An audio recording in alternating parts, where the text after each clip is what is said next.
सुबह की ठंडी हवा और पैंगोंग लेक का वो शांत सा नज़ारा, समुंदर से भी ज़्यादा खूबसूरत और पहाड़ों से भी ज़्यादा शांत। 14,270 फीट की हाइट पर लोकेटेड पैंगोंग लेक इंडिया की सबसे फेमस हाई एल्टीट्यूड लेक में से एक है।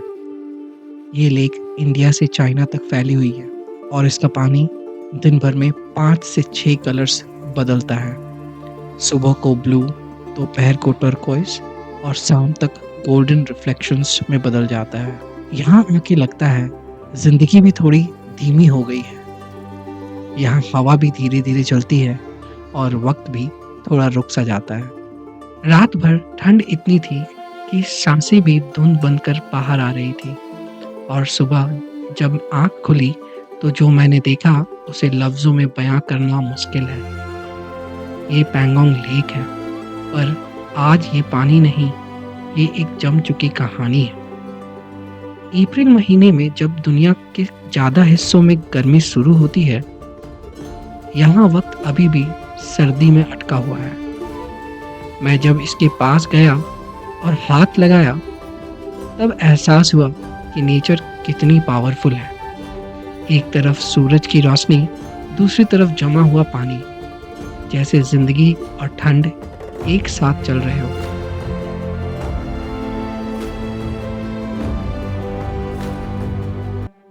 सुबह का लद्दाख अलग होता है, लेकिन पैंगोंग की रात और भी ज़्यादा मैजिकल होती है। हमारा स्टे पैंगोंग लेक के बिल्कुल पास था। कोल्ड विंड्स, साइलेंट माउंटेन्स और सामने एंडलेस लेक। जैसे ही शाम हुई, टेम्परेचर धीरे धीरे गिरने लगा और हमने बॉनफायर स्टार्ट किया। बॉनफायर के पास बैठकर बस हवा की आवाज़ और स्टार्स। कभी-कभी सफ़र के सबसे खूबसूरत जगह कोई लोकेशन नहीं होती, एक रात होती है। रात का स्टे यहाँ सिर्फ स्टे या कैंप नहीं होता, ये एक्सपीरियंस होता है। ना नेटवर्क, ना शोर, सिर्फ हवा की आवाज़ और दिल की धड़कन। यहाँ आके समझ आया कि खामोशी भी कितनी खूबसूरत हो सकती है। तो गाइस, यह है हमारा स्टे मिस्टिक हिल केबिन। पैंगोंग में हमें बहुत ही अच्छा होटल मिल गया था। हाई एल्टीट्यूड पे लग्जरी का मतलब अलग होता है। यहाँ एक गर्म ब्लैंकेट और एक क्लीन बेड ही सबसे बड़ी कंफर्ट होती है। बट हमें जो होटल मिला काफ़ी लग्जरियस और काफ़ी ब्यूटीफुल था। यहाँ रूम से ही पैंगोंग लेक का बहुत ही अच्छा व्यू मिल रहा था।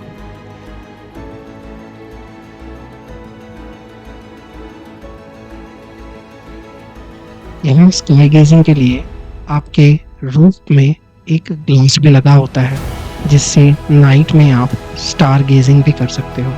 यहाँ हमें एक झूला भी मिल गया, जिस पे बैठकर टाइम कब पार हो गया पता ही नहीं चला।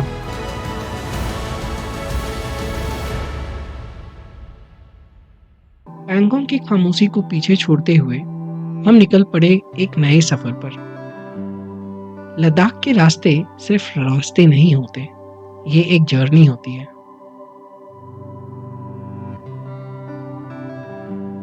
यहाँ हर 5 मिनट में व्यू बदल जाता है और हर बार लगता है, अरे ये तो और भी खूबसूरत है। ये पहाड़, ये रंग, ये टेक्सचर, जैसे किसी पेंटर ने अपनी जिंदगी भर की मेहनत यहाँ उतार दी हो। ये जगह आपको बहुत छोटा महसूस करवाता है, पर साथ ही ये भी सिखाता है कि आप कितने लकी हो कि ये सब देख पा रहे हो।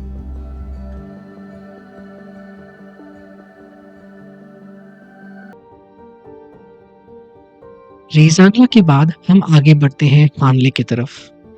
जैसे जैसे हम हानले की तरफ बढ़ रहे हैं, वैसे वैसे सिविलाइजेशन पीछे छूट रही है। ये रोड इतनी साइलेंट है कि कभी-कभी लगता है हम दुनिया के लास्ट कॉर्नर पर आ गए हैं।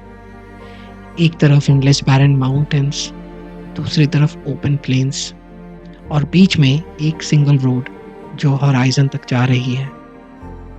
इमेजिन, यहाँ कोई ट्रैफिक नहीं, कोई हॉर्न नहीं, बस आप हो, आपकी गाड़ी और आपका नेचर। ये साइलेंस इतनी लाउड है कि आप अपनी हार्ट बीट सुन सकते हो।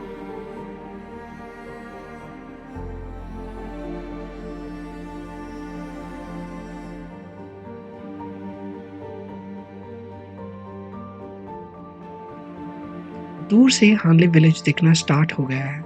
छोटे-छोटे हाउसेस और बीच में मॉनेस्ट्री।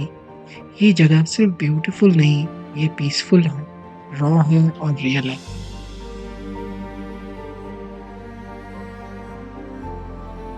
लोग आ चुके हैं हानले ऑब्जर्वेटरी पे एंड हम लोग आपको दिखाने वाले हैं ये टेलीस्कोप आखिर करता क्या है। यहाँ पर 2 टेलीस्कोप्स हैं। एक आप ये देख सकते हैं और ये है बड़ा वाला टेलीस्कोप जिससे कि स्टार्स देखते हैं, मिल्की वे देखते हैं। काफ़ी चढ़ाई पे है यार। एंड एक और चीज़, अगर आप आ रहे हो, अगर आप नॉर्मल सिटीजन हो तो वहाँ पे आपको पार्किंग होगी, वहाँ से आपको पैदल चल के इतनी दूर आना होगा एंड बिलीव मी सांस फूल जाता है। हानले दुनिया के सबसे ऊंचे ऑब्जर्वेटरी में से एक है। यहाँ जो टेलीस्कोप लगा है वो नॉर्मल टेलीस्कोप नहीं, ये स्पेस से आने वाली लाइट को कैप्चर करता है और साइंटिस्ट उन्हें एनालाइज करते हैं। इसका मतलब हम यहाँ से लाखों लाइट ईयर्स दूर तक देख सकते हैं। यहाँ खड़े होकर लगता है कि हम कितने छोटे हैं और ये यूनिवर्स कितना बड़ा। हर सितारा एक कहानी है और हम बस उसे समझने की कोशिश कर रहे हैं। हानले आने का सफ़र ही इतना खूबसूरत है कि डेस्टिनी सेकेंडरी लगने लगती है।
बर्फ के बीच गर्म पानी, ये है चुमथांग हॉट स्प्रिंग। ये जियोथर्मल एक्टिविटी के वजह से होता है।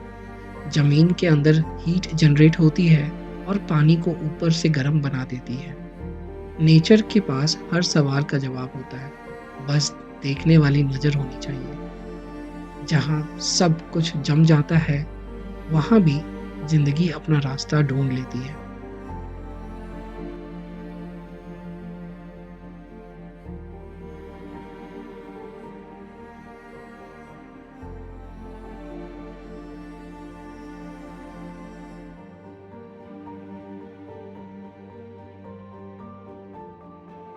गाइस, हम लोग आ चुके हैं हॉट वाटर स्प्रिंग। अगर आप हानले और तो सोमोरी लेक से अगर आप लोग ले जाओगे तो बीच में ये पिट स्टॉप पड़ता है। सामने कैफ़ेज़ रेस्टोरेंट्स है, वहाँ पे आप लोग पिट स्टॉप जो लोगे बस डाउन स्टेयर्स आके ये देख सकते हो यार। काफ़ी यूनिक चीज़ है ये। हम लोग अपनी लाइफ में सेकेंड टाइम देख रहे थे। पहली बार हम लोग मनाली में हम लोगों ने देखा था एंड ये दूसरी बार है। काफ़ी यूनिक सी चीज़ है। पूरा बॉइलिंग हॉट वाटर है, गलती से भी हाथ नहीं लगाना है। और इसी के सामने जस्ट अपोजिट साइड में अगर आप देखोगे तो वहाँ पे नदी बह रही है जो कि पूरा ठंडा पानी है। So hot and cold at the same time.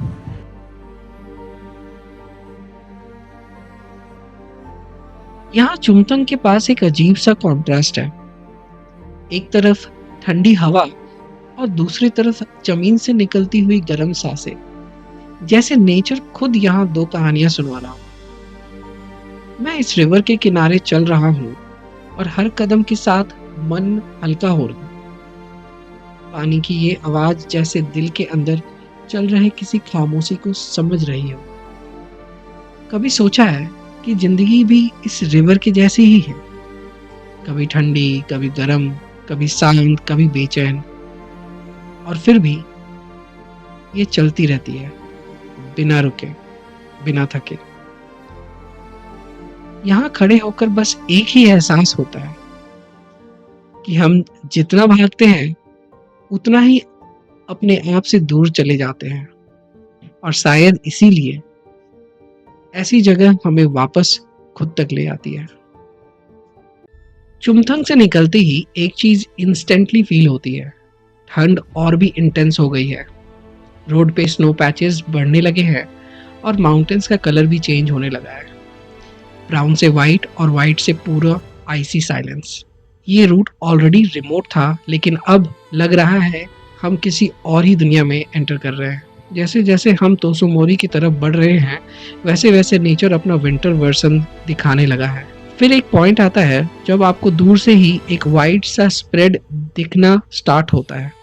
पहले लगता है स्नोफील्ड है, लेकिन जैसे ही आप पास जाते हो, दिल एक सेकंड के लिए रुक सा जाता है। ये लेक है, ये तो पूरा फ्रीज हो गया है। तो सोमोरी लेक, जिसके बारे में सुना था ब्लू वाटर साइन करता है, आज एकदम वाइट सी बन चुका है। पानी नहीं, सिर्फ आइस, एंडलेस आइस, जैसे वक्त यहाँ रुक गया हो। मैं ऑनेस्टली कुछ सेकंड तक समझ ही नहीं पा रहा था ये ब्यूटी है या शौक, लेकिन जो भी है, ये अनरियल है। यहाँ खड़े होकर एक अजीब सी फीलिंग आती है, ना कोई आवाज, ना पानी की लहरें जो नॉर्मली लेक के पास होती है, बस एक कंप्लीट साइलेंस, इतना गहरा कि आप अपनी सांसें सुन सकते हो। चुमथंग से यहाँ तक का सफर एक एडवेंचर था, लेकिन यहाँ आकर ये एक एक्सपीरियंस बन गया। फ्रोजन तोसोमोरी लेक, ये सिर्फ एक लेक नहीं, एक फ्रोजन इमोशन है जो दिल में हमेशा के लिए बस जाता है।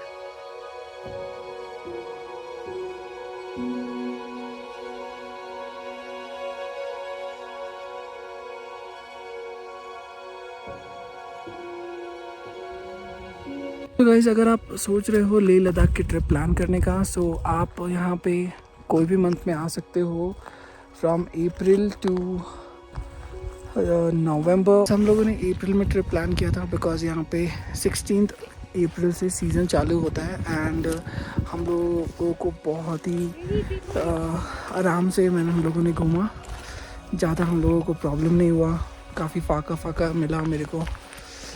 होटल्स भी काफ़ी सस्ते मिल जाते हैं, होटल्स अवेलेबिलिटी भी बढ़ जाती है।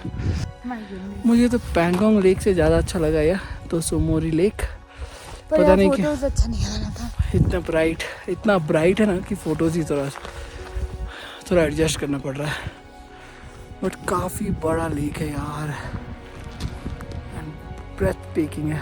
पैंगोंग लेक तो डिवाइड हो जाता है इंडिया और तिब्बत में, बट ये पूरा सोली अपना इंडिया का लेक है। तो सोमोरी लेक, आप अगर यहाँ पे आओगे, वीडियो में पता नहीं आप लोगों को समझ में आ रहा होगा या नहीं, बट आप लोग आओगे तो आप लोगों को समझ में आएगा। ये लेक काफ़ी ज़्यादा बड़ा, बहुत ही बड़ा लेक है। So if you are planning for a trip of Leh, please do include, Tso Moriri lake को इंक्लूड ज़रूर करना। सो ये हम लोग का लास्ट लोकेशन है फॉर लद्दाख ट्रिप।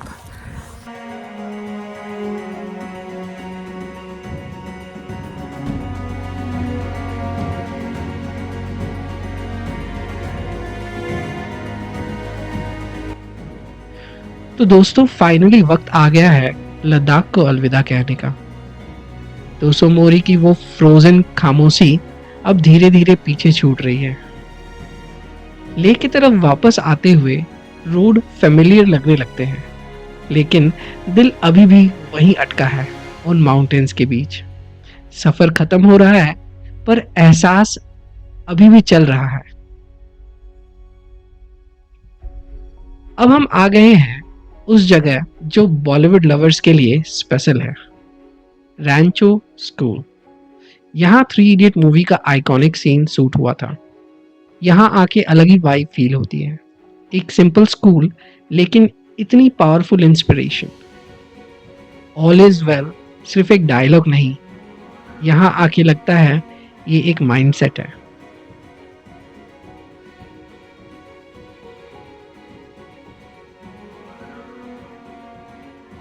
आप से पैलेस भी घूम सकते हो।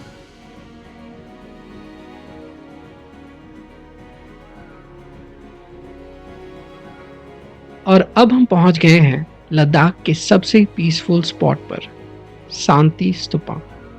इसको 1991 में जापानीज बुद्धिस्ट मॉन्क ने बनवाया था, एक सिंबल के रूप में वर्ल्ड पीस और हार्मनी के लिए। सो गाइज, थोड़ा डिटेल में आपको बता दूँ, अगर आप लेह लद्दाख का ट्रिप प्लान कर रहे हो तो पहला दिन तो आपको लेह में ही रुकना होगा। दैन सेकेंड डे आप लेह का साइट सीइंग कर सकते हो, जो है मोनेस्ट्री है, फिर उसके बाद आपका संगम है, और भी 2-3 साइट सीइंग है वो आप कर सकते हो। थर्ड डे आप निकल जाओ वहाँ से नुब्रा वैली के लिए। वैली में आप कैमल राइड कर सकते हो, ATV राइड कर सकते हो। Go for Turtuk, but I will suggest Turtuk day extra days हो जाता है, सो तुरतुक को आप अवॉइड कर सकते हो।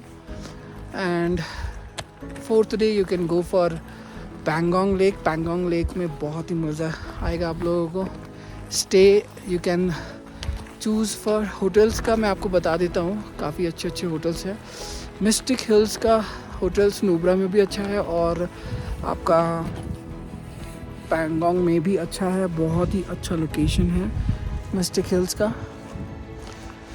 After that you can go for Hanle. Hanle में यू कैन स्टे और you can just go and आप हानले का ऑब्जर्वेटरी को एंजॉय कर सकते हो। उसके बाद you can come and visit Tsomoriri lake and then finally you can go for Leh and then catch your flight and go back home. So this was the itinerary that we followed. अच्छा तो नहीं लग रहा है हम लोग का trip and हो रहा है, बट एनीवेज अगर आप हम लोग का वीडियो एंड तक देख रहे हो, so thanks a lot for watching our videos for Rahul Vardhan vlogs. And हम लोग का सारा सीरीज़ आप लोगों ने इन्जॉय किया होगा, so thanks a lot for showing your love to us. And अगले किसी टूर में मैं आपको वर्चुअल टूर करवाऊंगा अपने दूसरे डेस्टिनेशंस में। आई डोंट नो वो क्या होगा, but still stay tuned to Rahul Vardhan vlogs. Tata.